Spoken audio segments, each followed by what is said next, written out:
tell you a story that illustrates how the very fact of being local changes the way interveners relate to a person and his ideas. One of my interviewees, Michel, was a Congolese businessman. He's still a Congolese businessman. And Michel is from a mixed background. He has Belgian, Portuguese, and Congolese ancestors. And Michel was frustrated by the way interveners behaved toward him and toward other Congolese elite. He thought that interveners were talking down to local counterparts and that they didn't take local ideas into account. So, during a meeting abroad, Michel conducted an experiment.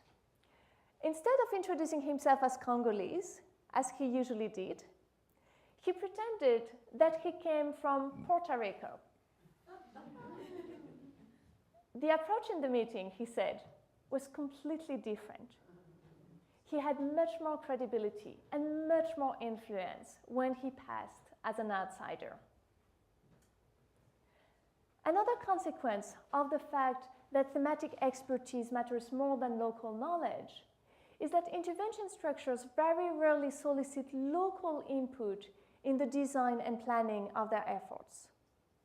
And this approach creates resentment among local populations, and it is at the root of the phenomenon of local contestation, resistance, and adaptation that lead to the failure of so many projects and programs.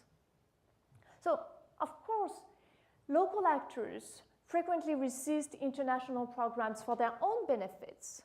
For instance, to pursue their own personal, economic, political, or security interests, or just because they don't care about building peace. But not all local people have this kind of vested interest. And instead, most of them would benefit from more stable conditions, and many of them truly care about building peace in their countries. So we need to understand why the people who would benefit from successful international efforts instead reject or disturb them. And the main reason is the premium that interveners place on thematic expertise over local knowledge.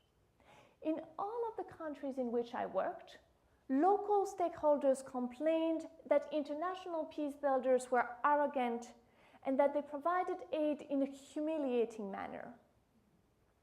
And my interviewees emphasized that the arrogance resided in thinking that the international ways of working are better than the local ones, and in failing to pay attention to local ideas. And what's really interesting for those of us who are interested in peace building is that I heard these kind of criticisms against all kinds of international programs. Not only those that were obviously shaped by liberal values, programs that, for instance, insist upon organizing elections, but also those that had no relationships with liberalism, such as programs that build foreign rather than local models of toilets to respond to water and sanitation emergency. And my interviewees were very clear. They said that they do not resist or reject the international programs because of their content, such as the supposed Western or liberal characters of the programs. Instead, they reject the very act of imposition, regardless of whether or not they like the strategies and the values that the program convey.